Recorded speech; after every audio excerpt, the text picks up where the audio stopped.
Welcome, welcome, welcome. So my name is Aoife and I am a transformational health coach for highly sensitive women, and I help women to heal themselves from depression, anxiety, chronic pain, and chronic illness using mind-body techniques. So today I'm so excited to be chatting with Dani, who is Dani Fagan, who is the creator of my TMS journey. And TMS is another word for mind-body syndrome, stress-related illness, lots of different words, but it's such an exciting time because so many people are having these massive breakthroughs and massive transformations. So Dani teaches yoga, breathwork, and meditation specifically for TMS, mind-body syndrome, and some of the things that I've already mentioned. So we're going to dive into her story today, and there's going to be so much wisdom and breakthroughs and aha moments for me and for anyone listening. So yeah. So yeah, do you want to add anything to that, Dani? Just thanks for having me. It's so lovely to catch up with you finally after attempting to a few times. And yeah, it's just lovely to be here. Thanks for having me. Yay, so happy to have you here to connect. So what I want to do today is just really dive into your story, your TMS story. So starting with that part of your story that I know so well, but when the before, like you have these symptoms, what are your thoughts? What are your symptoms? What are your struggles? What are you doing day to day? Like that part of the story. Okay, so before anything really kicked off, like massively chronically, now looking back, I can see that I had a lot of anxiety throughout pretty much my whole life, which I had no idea that I had. I thought it was a happy-go-lucky, normal person. I never expected to discover all of this stuff, which is quite overwhelming when you finally face your shit. It's kind of mad, isn't it?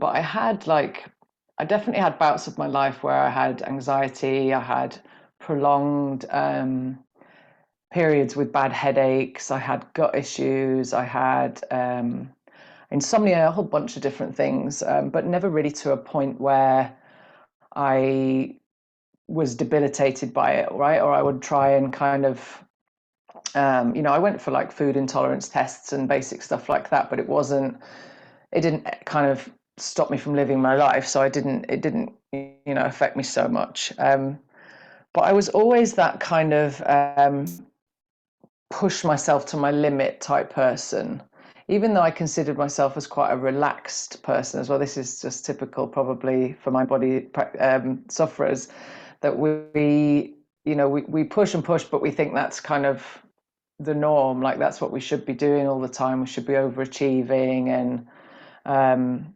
always being positive as well, and trying to be the life of the party. And I think that was one of my main masks, I guess, that I'm now discovering, that I was using for so long to cover up this kind of like anxious introvert persona that I actually really am.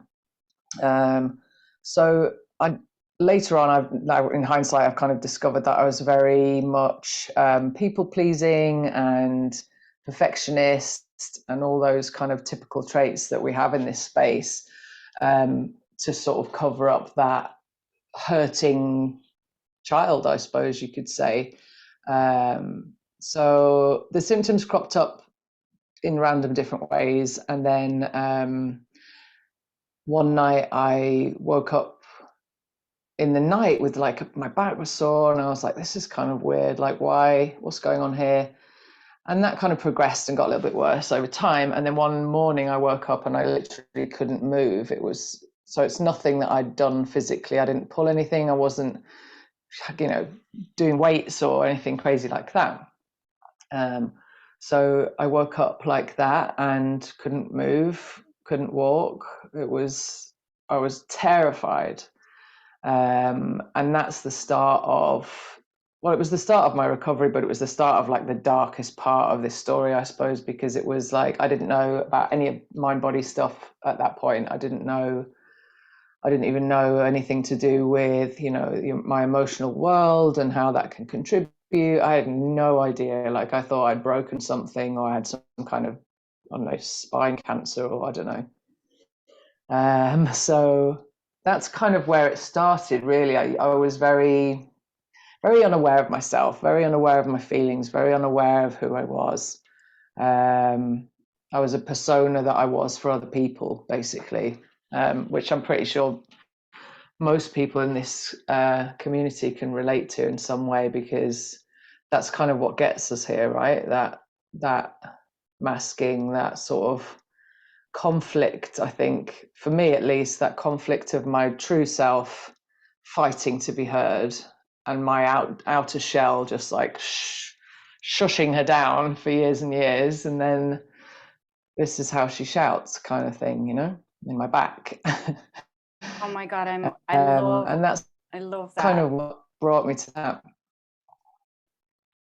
Yeah, I love what you Does that said. real sound right to you? I mean, does that resonate with you as well? Absolutely. You know what you Yeah, I think shared? it's Yeah, you know what you shared about being like having this persona and being relaxed, like a relaxed, laid back person. I used to describe myself as like so laid back. I could be horizontal, and like, exactly what I used to say. what the hell? And like, Aoife will Yeah. do that. Aoife, she never minds. Like, she never minds. And like, it's so gnarly when I Yeah. think back on that, because I was so anxious. And what I would do is I would suppress so much for so long. And then I would kind of explode, like go mad at Right. someone or fall out with someone. And then it would be back to suppress, doing everything for everyone, being this like nice, likable person, and then explode again. Yeah. And that was like a real cycle. But I love what you shared also about the fear that you experienced when your symptoms finally kind of came to a head, and you described it as your body shouting at you, or your subconscious, or that scared child, like your true self wanting to be heard and shouting at you.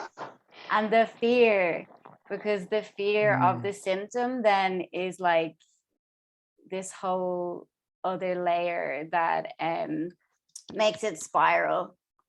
Yeah, that was really, I mean, other than this kind of repression and stuff like that, which I know is a massive part of what was going on for me, I think the fear of what's going on in your body can perpetuate everything and turn it into an absolute avalanche, and make symptoms stick around longer than they should, make a flare up come on and stay around. It can really exacerbate the issue. And it's such a difficult thing to overcome, because it's like, how could you not fear that? It's a, certainly for me, it was a case of like learning and repeating a process, like showing up every day and reminding myself that, believing in mind body stuff, and doing more reading and learning, and actually getting the answers that I needed to drop any doubt that I had that this is what I was dealing with. Luckily for me, I believed it quite quickly from reading Dr. Sarno's book, Healing Back Pain.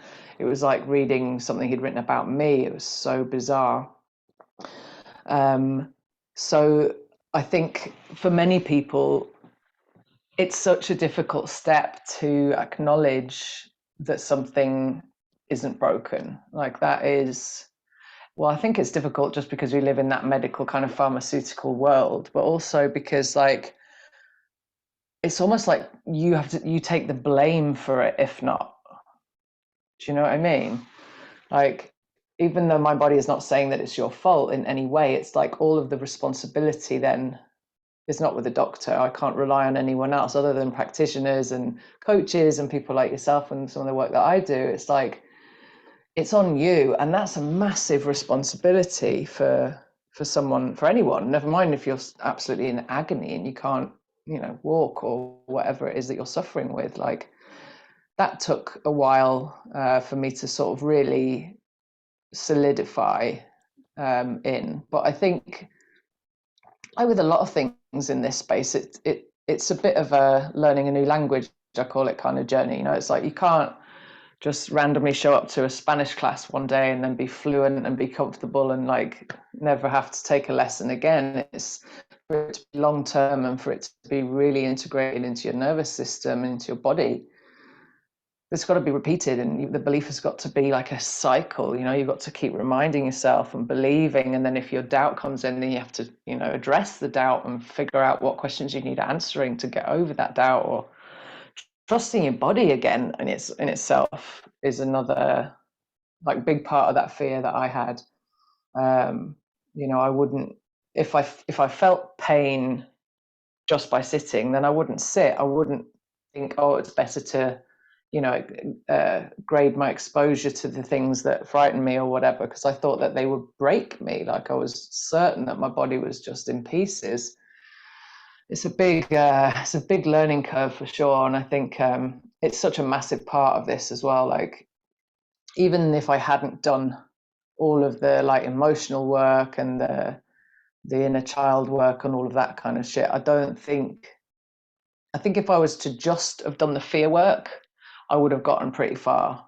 It might not have gone away completely, for sure, because it would keep on coming out some way. But if you remove the fear element, like now, for example, if I get any kind of twinges or, in a really highly stressful time or whatever, I might get like a bit of a tight back, or it might have a little spasm now and again, really rarely, but sometimes it still happens. It's just the way the human body works, right? Or I'll get a bad headache or a bellyache or whatever it is. And it's like, I know what's happening, but you still get that instant, like, fuck, what's that? Like, I think that is just a natural human reaction in your body. But if you can learn to switch that fear pretty quickly after you feel that, reassure yourself, calm yourself down, reassure yourself it's just TMS, it's probably TMS, everything is pretty much TMS all the time, then that stops things being chronic. You'll always have mind body symptoms just because that's how the body works, but they don't much. I mean, that all comes from you, that comes from your body, right? Your nervous system is looking for you for answers, looking at your body, at how you're reacting to your situation. So it's not easy, but that's fear is a huge part. And I see so many people that are quite far into their own journeys that are still quite maybe plateauing, or a little bit, I don't like the word stuck, because I don't think you're ever stuck, but kind of in that limbo of like, I've got these new symptoms, and now what if it's this, and when do I stop checking with doctors, and what point do I trust, and what if I trust it and they haven't found the right thing, and all of that spiral. I think that's where a lot of people land in this process, where you can't force your way through that, really. If you haven't really got the full belief and you haven't got the answers you want and stuff, then it can get quite sticky in that place. But yeah, I forgot what the other bit you asked about. Sorry, I've gone on a bit of a tangent there. Me too. But yeah, no, I love what you shared. It was making me think. Sometimes I think of my symptoms or my brain like a toddler, and it's looking to you. It's looking to you. Either sometimes, like if I get my twinges or my whatever, I'm like, I call it like what my brain is having a tantrum. Like it's just having a tantrum or a flare up or whatever, like an energy burst or a tantrum. And then it's looking, it's like, is this a problem? Is it a problem? And if you're like, oh my God, is it a problem? Is it a problem? Yeah. And it just goes like, it goes nowhere, right? Except into like, I love that. And what else did you say that I wanted to? I just love that analogy, actually, just to go to that a second, because I've found real massive relief in doing a practice, an exercise with that kind of vibe you were just talking about. So whenever I get this sometimes in yoga, funnily enough, because I always used to fear certain poses and certain positions in yoga in my own practice, for fear of them hurting my back bends, cobras, anything that involves, leaning into that lower back space. And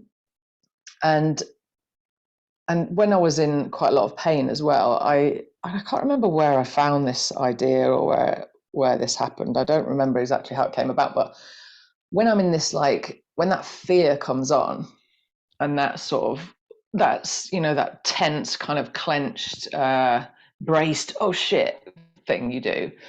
I would imagine my younger self's face, like you say, the tantruming child kind of thing. But I would imagine her, and now I imagine like holding her face. I suppose you could have any kind of soothing moment to go to that works for you like this, but this worked really well for me looking at my own face and just seeing her, and like she's so tender and innocent and sweet, and doesn't know any better and is just trying to be heard and stuff like that. And it instantly changes the energy of what is going on in that moment.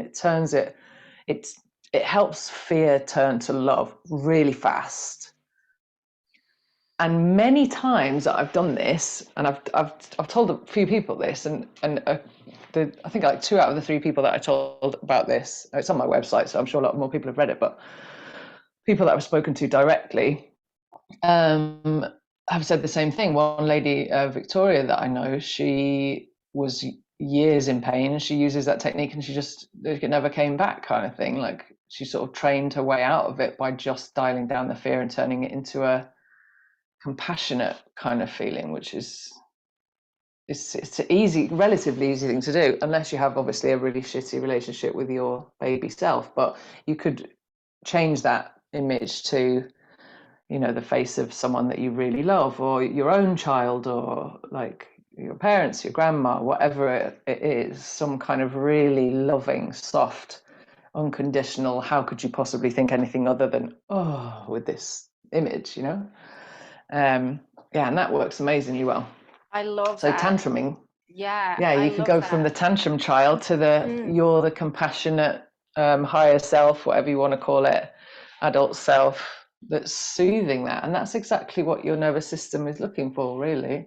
Exactly. Yeah. Dr. Schubner said there's only 2 states, love and fear. So what you're doing, Right. you're just using a tool to get to that state. But also, Right. but I've had some people come to me, something that you touched on, and they've heard these transformational stories, these really exciting, radical recoveries, but they feel like, A, they feel like they can't do it, or else B, they feel like it's the blame, that, oh, they're Yeah. to blame for their illness. And so what you shared reminded me of that, is because what I said is, it's actually the root of healing. Using this method to heal is really self-compassion and self-love and self-kindness. And in that, there's this Agreed. level of self-empowerment and self-responsibility, and that is love. It's just like we grew up in this society that really didn't encourage like self-direction or self thinking or whatever, and self-empowerment. Right. So it's like, Right. it's actually just a bit misguided, I feel, who people and also because we've been in this fighting with ourselves, we've been not liking ourselves, we're used to berating ourselves. So when you first find out about this, then it's like another reason. Oh, it's my fault. Yeah. Oh, it's me. Of course. And I think that powerlessness really drives this a lot. Like it drives chronic symptoms. I'm sure of it. It's Dan Ratner talks a lot about this in his work in the Crushing Doubt podcast. He has this approach that is partly based on power, basically. So he's found in his work, and I've used some of his techniques before, and they are really powerful, pardon the pun. So as an example, if you you have a situation where you have a family member that you have a bit of difficulty with or whatever, and let's say, for example, they send you a text message, or you have a phone call coming up, or some kind of conflict happens, and you take a step back and you don't say what you feel, or you let them win the argument or whatever it is, and you don't take the powerful move, which would not necessarily be a horrific thing to do. It's like just standing up for yourself, for example, or something like that. the powerful move in that moment lifts that energy that you have inside of you from a fearful, small, vulnerable, that kind of a scared energy to a powerful energy. And that's very different on the nervous system in itself. And I've felt that many times in my own journey. Like, I had a similar thing that really helped me with my symptoms, and it's not really necessarily related, but the energy switch is very related, was when we were planning for a trip to Australia, and I was having a bit of a shit flare up for a while, and I decided to, and this wasn't like as a plan to get out of any kind of flare up. This was just, I need to plan this trip. I need to get some flights booked. I need to get some internal flights. We were going different parts of Australia, all this shit. And I was actually doing the planning and like doing something that wasn't like a massive achievement or anything, but it was like, it felt empowering in its small way. And it was exciting, and it was like, this is for us, and like, we can do this, like, we've saved money to do this trip, and it was a big thing. And that empowering in a different way had the same effect. I literally dragged myself out of a flare-up by planning a holiday. Now, I guess you could kind of blag that by, you might not be going on a holiday, but you could write a journal entry that is about your future self, for example, something like that, like something that is outside of your current suffering self, and that makes you feel that kind of uplifted. I don't really want to compare this to like high vibe, positive vibes only crap, because I think toxic positivity is like the opposite of positivity. But that anything that will make you feel a bit more confident, I suppose, switches up the energy and is a really good way to shift that fear away. And that could be for anything. That could be, if you have kids, that could be planning something for them. It could be focusing, it's redirecting your mindset, really, focusing on something else. Your mind is not going to be looking for danger if you're planning a trip to a beautiful beach or something, I love this. Absolutely. And like, so when I had my symptoms and I had fibromyalgia, depression, anxiety, everything, and I was just obsessed with them because I was in such a state of fear. I had my whole life never been given answers, whatever. So my mindset was just always fear of the symptoms, fear of the symptoms, fear of the symptoms. So right. It actually took me just like what you're describing, but I had to just do it in increments, right? And whenever I thought of my future, it was more disaster based on my past. So right. I had to for sure. So I had to start to do this in smaller amounts. For me, it was in increments. And I was like, right, like, what could my future possibly look like? Like, could I possibly imagine a future where that was different to the one I've been imagining for 30 years? And like, would I dare to dream? Like, would I dare? Oh my God, this is fun. And then I started, like, I'm such an imaginative, fun, creative person anyway. And that for me, I started vision board. Okay, I'm moving to Bali, like all these things. I was just like, I am done with the misery. I'm done with the sad story of the past and the sad story of the future. What can I do to make this fun, different, and change my environment? I moved to the west of Ireland first, then I moved to Bali, and that's not going to be everyone's fun, creative story or possible for everyone, but it was my version of changing stuff up, changing my environment, and just daring to dream something different, and like being a bit defiant to the old story and old crap, and just being like, and even though it was still there, it was still wanted to like drag me in to the misery story. I was just like, no, how can I keep feeding this other possibility, and who can I be around, and who can I talk to, that's going to help me feed this new story? And for me, that was my energy shift. Did you feel a difference when you started to act? Because there's a lot of fear, I guess there could be a lot of fear in that massive change for you as well, right? That moving and moving so far away from home and stuff like that.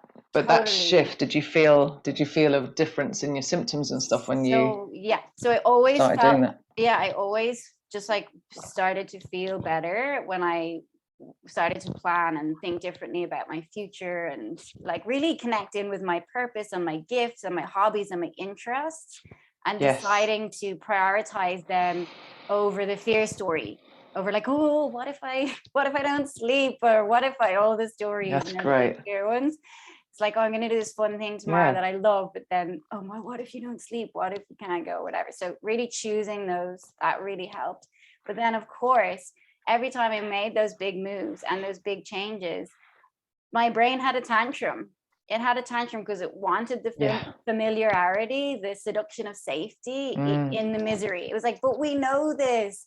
We know this so well, and it's predictable. This is unpredictable. So yes, every time I changed and made a big move and a big difference, my brain went haywire. It did. It just did. It lit up. It was doing. I think that's just like a totally natural thing as well, isn't it? Like you can't, I don't suppose you can never prevent that from happening. That's completely normal. But for people like us, that would turn into an avalanche of symptoms, and then the fear comes back around. But I love what you're saying about, again, you could relate it to your inner child, like your fearful voice, you could imagine that as your little inner child being scared in a corner, like, no, keep me safe, don't go to Bali, like, let's just stay in our little bubble, and here we're okay here. So yeah, breaking out of that is a powerful move, massively powerful move. But like you said, it's like a conversation you have to have every day, all day, right? It's not something that happens once and then it's done. Exactly. So every time that happened, I like, I don't go off in another spiral of like, oh my God, maybe I have a virus, or maybe I have a thing, or maybe I have another syndrome. I'm like, I know where to go. I know who to go to. And I always have teachers and coaches and helpers in them, but I know they're not going to steer me off in that direction. They're going to help me calm my nervous system down. They're going to help me break through limiting beliefs. They're going to help me feel safe. They're going to help me feed into the potential of the future. So yeah, that's always my go-to, and that's the difference. I think the community part of this work is massively important. I know, so many people feel so isolated, or just isolate themselves when this kind of thing happens, especially if there's like depression involved in it, which is really common, as you know. I think, like, just as humans, as animals, like we're wired for connection, for safety in itself. So there's that conflict as well, as like, I want to isolate, to not be a burden on anyone, to make sure I'm just doing all of this on my own and no one understands, no one can help me, is a very difficult part of this, getting over that fear of like reaching out and accepting help. Never mind asking for it, actually letting people reassure you and help you and stuff. That's a massive learning curve, but I think it's a really important part of this. Really important, that the connection you make with people. And I've noticed that massively in my own work, like how much people just appreciate, and I do, how much I get out of meeting up with my yoga school peeps every twice a week, and we just shoot the shit after class. Like, we could be online for an extra half an hour just having a laugh and joking around and just like catching up and reassuring people, and just like, it's huge. Learning is one thing, but if you're kind of just, you don't have anyone else's input, or you don't have anyone else's support, can be really, really difficult to do that on your own without any kind of, and not to say if you live on your own, you don't have a partner or family or whatever, then the online community is absolutely amazing in this space. Amazing. Yeah, I agree. And for me, do you know what? I had lost faith and trust in everyone.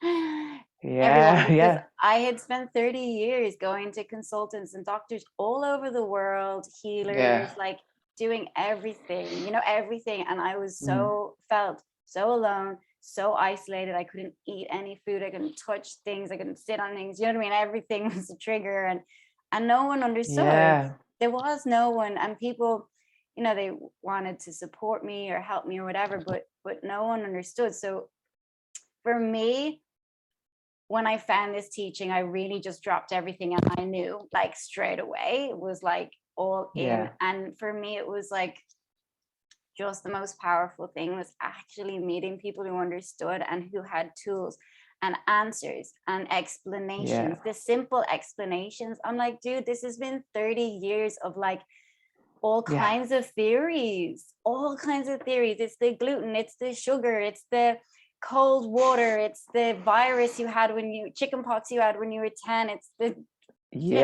parasites, like non-stop. It was like, wow, this is so simple and clear and concise. And yeah, so that's just what sucked me in like straight away. And doesn't it seem really obvious as well? Like when you first heard it, it's like, yeah, of course. Like, how could I not know this? Why doesn't everyone know this? And it's like, you get that sort of like, you feel compelled to just scream it from the rooftops, don't you? Like, how to shake it into people that are going back for their 50th surgery that is going to do absolutely nothing for them. Like, I totally agree. That was just life-changing when I read that book. I was like, fuck, what?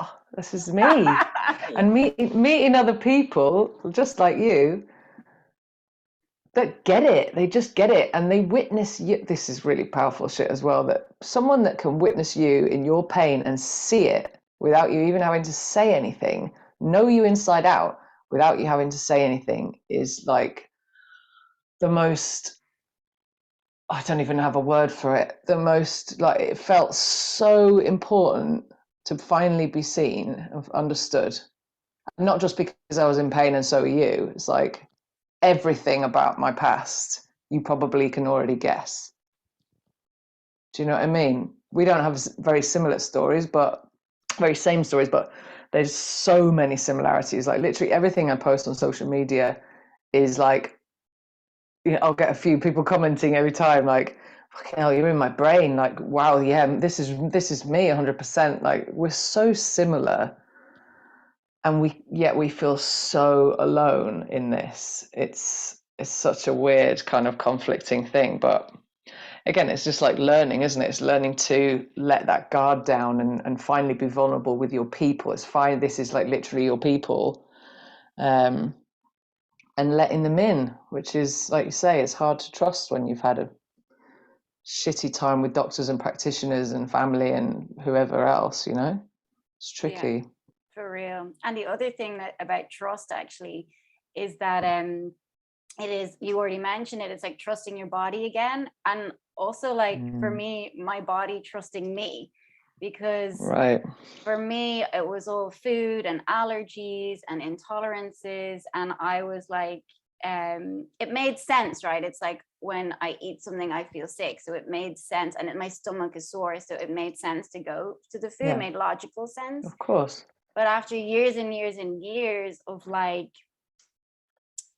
just not trusting my body, and then my body not trusting me, because my body was probably hungry and I wasn't feeding it, or it wanted certain foods and I was denying it, and there was all this. I was so disconnected from my actual needs, what I actually felt, because my brain was just lit up all the time. It was all brain, it was all pain in the brain. It wasn't actually. So yeah, just going on this journey of like starting to get the trust of my body again, and also to trust my body again. Not like it's like a two-way street, like this relationship with my body, and like this coming into a more loving, more connected space with my body. Yeah, completely. I think again it relates to that sort of I do quite a lot of parts work with, I've got this therapist who, she's like EMDR therapist, but she does parts work as well, like internal family systems stuff. So I relate to a lot of what you're saying, but in that sort of like the wiser adult rational self and the hurting inner child self. And it's like you say, you're kind of battling it. Your body doesn't trust you, your brain doesn't trust your body. And if you imagine it like that as those two parts of yourself, it's like the inner child is finally being heard, yet, you know, she's spent so long quiet and being shut down that like it takes some time to rebuild that relationship, right? And that is just, that's everything. I think compassion for me, self-compassion in this is everything. 100%. And that's what it was with my body. I was so mean. I was so harsh. I was so quick to go on these restrictive diets. I was so quick to take the hard and harshened route because it was more aligned with the relationship I had with myself. So it was then softening. It's like a battle, isn't it? Yeah.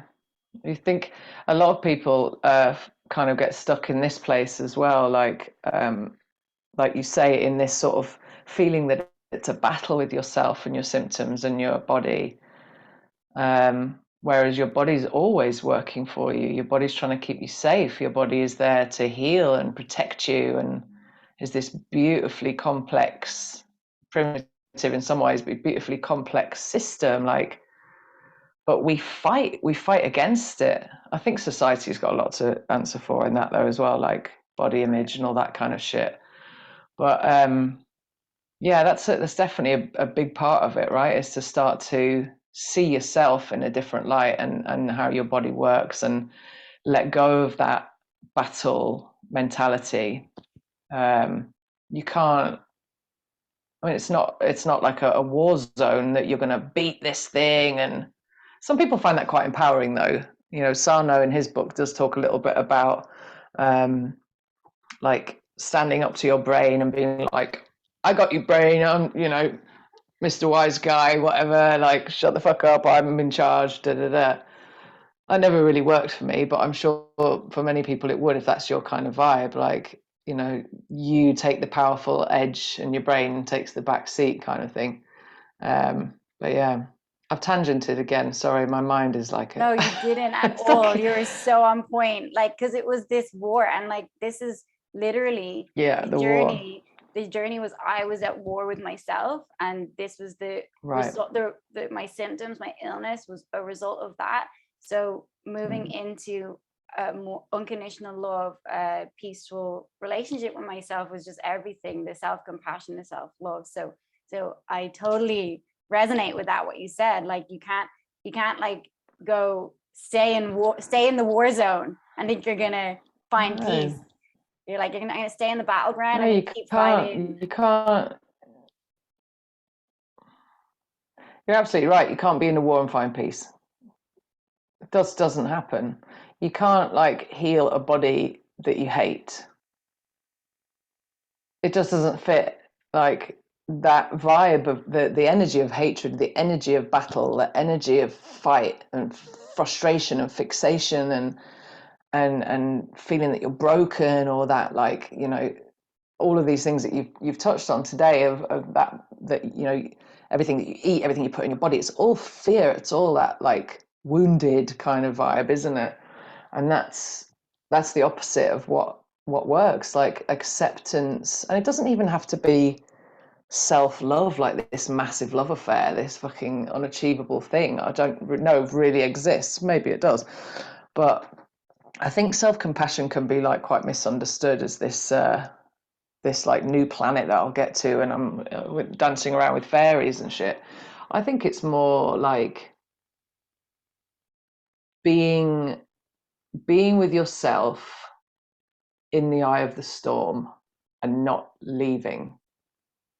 Like, that is compassion to me. That is love to me. That is safety to my nervous system. Is, we'll be okay. I won't abandon you no matter what happens. And that's not to say, oh my God, look at me in the mirror. Look, oh my God, I love the way I look. Look at my body, I love my body.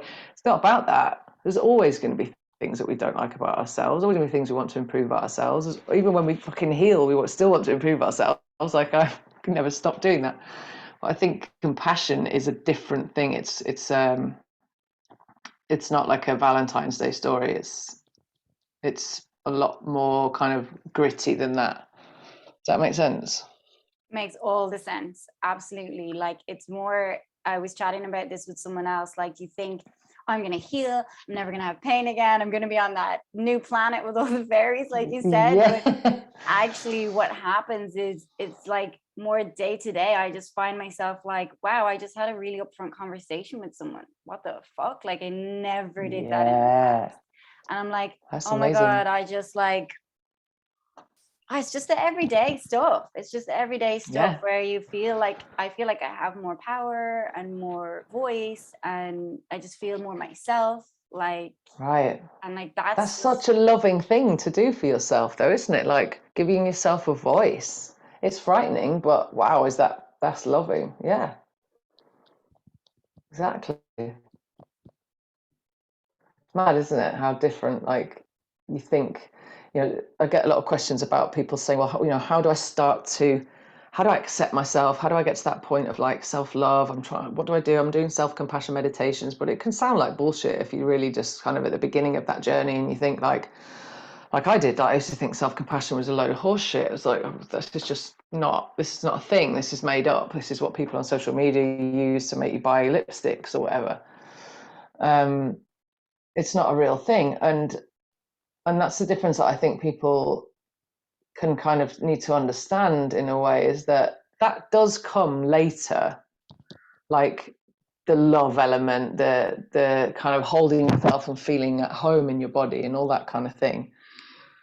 But the acceptance is meeting yourself where you are now without that fight, is meeting yourself and being there for yourself, which I think so many people, I think pretty much everybody already has, because they're fucking here. They showed up. They're trying to heal. You know what I mean? They're not like wallowing in their pity and not doing anything about it. They're desperate to heal. It's just we've been so conditioned, I think, and like there's so many people in my classes that struggle with self-compassion and self-love and self-acceptance and stuff, and I think it's such a sad thing, but I think it's a massive part of oh, fucking hell, my mind just had a brain synapse. Sorry, I've got ADHD as well, so it's like I go on, I'm talking about something and then my brain goes la, la, la, la, la, la, over there. that sounds fun. It's not fun. I forgot what I was going to say. Oh, this is just the story of my life. I'm sure it was quite profound. It was. You're saying that you have people in your class, yeah, that just lack in so much self-compassion, and I was Yeah, like, really on that's that. what I can't remember what the bit was I was going to say before that, but So I anyway.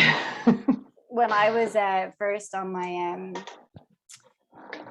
not first on my journey, when I was at like real rock bottom and I was really, really suicidal, and I went to this suicide prevention place and I was seeing this therapist, and I think I made her cry with how I spoke to myself. Oh, no. I've never seen someone so shocked, but I was just being normal. I was like da da da da da, like wow. fact,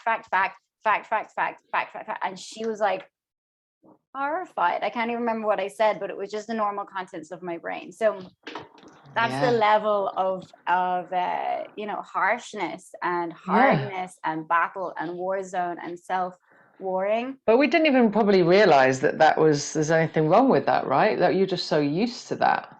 That was just, and you thought you were the most laid back person, you'd be horizontal. Same. Like, what? I remembered what it is. I remembered. So this is the concept anyway. This is going to sound really tangenty now because it's away from what we were talking about. But for me, I think people, certainly in this space, I don't think there's really many people that I've had contact with that I could say really hate themselves. I think it's more an issue of like the nervous system, the brain, whatever, being accustomed to or even kind of addicted to shame. Right? It's like we're not born hatred-filled people. We're born for connection and love. Like that's our whole thing. But shame is fucking disastrous to human experience massively, and it can become kind of like any emotion really. It can become quite addictive, and not that you're choosing to do it, but it can become a safety strategy in a way. Like if you shame yourself, or it's kind of protecting you from anyone else hurting you or shaming you, I suppose, in a way. So it's a bit of a vicious cycle, really. Oh, 100%. But Yeah. I think that rings true for me, for many of the people that I've spoken to and have direct contact with, that it's like a cycle of shame that we just, like you said before, we get familiar in a certain behavior, and then that feels safer to the nervous system than anything else. You know, a loving relationship, actually, funny enough, when I got with my current partner now, was the most safe, loving, comfortable, whatever word you want to add in, relationship I'd ever had. And that, the beginning of that was when my symptoms really kicked off. So there's definitely an element of, when you're in a safe place, your nervous system feels unsafe because it's not chaos, it's not familiar. Yeah, So that's no, like a bit of a double-edged sword, isn't it? this is all so true. Yeah, like Catholic Ireland, I just grew up on shame and guilt, and I was addicted to. Yes. And you think like, oh, if I beat myself over the head enough with the shame and the guilt, then no one else will get me, or I won't do it again. And I would just, like, the Right. adrenaline and the cortisol of the shame and the guilt. And then also, this is all I knew. So I actively would get into relationships. I would fall in love with someone who would cause me that kind of stress.